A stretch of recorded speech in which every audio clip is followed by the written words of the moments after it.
ఓటీటీవీకి స్వాగతం. పోరంకిలో దంపతులపై దాడి, inter caste marriage చేసుకుని ఇద్దరు పిల్లల్ని కన్నా ఆగని కుల వివక్షత.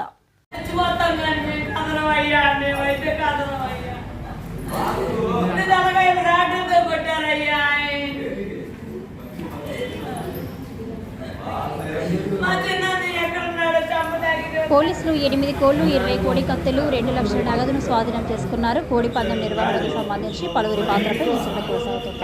సాధారణంగా సంక్రాంతి పండుగ జరుపుతున్న సమయంలో ఈ తరహా కార్యకలాపాలు విపరీతంగా పోలీసు చర్యలు తీసుకుంటున్నారు. ప్రజల నుండి అక్రమ కార్యక్రమాలపై సమాచారం అందిస్తే తక్షణమే స్పందించి చర్యలు తీసుకుంటామని పోలీసులు స్పష్టం చేశారు. పట్టుబడిన వ్యక్తులు స్వాధీనం చేసుకున్న వస్తువుల వివరాలను తదుపరి విచారణలో వెల్లడిస్తామని అధికారులు పేర్కొన్నారు.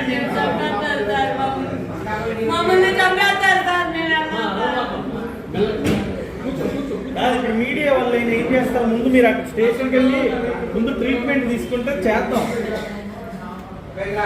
సార్. మేము ఇంటర్ క్యాస్ట్ మ్యారేజ్ మేము అసలు అక్కడ ఉండటం వాళ్ళకి ఇష్టం లేదు. మా వదిన గారితో కూడా వాళ్ళతో కుమ్మక్కం అయిపోయి ఇచ్చేస్తున్నారు సార్. ఇదిగో ఈ అబ్బాయిని ఆ అమ్మాయిని పెళ్లి చేసుకోమని అడుగుతున్నారు సార్. మా ఆయన నాకు 2 ఆడపిల్లలు ఉన్నారు, నేను చేసుకోవాలన్నారు సార్. ఈయన బాబాయ్ ఆ అమ్మాయిని పంపించాడు సార్. ఆ అబ్బాయి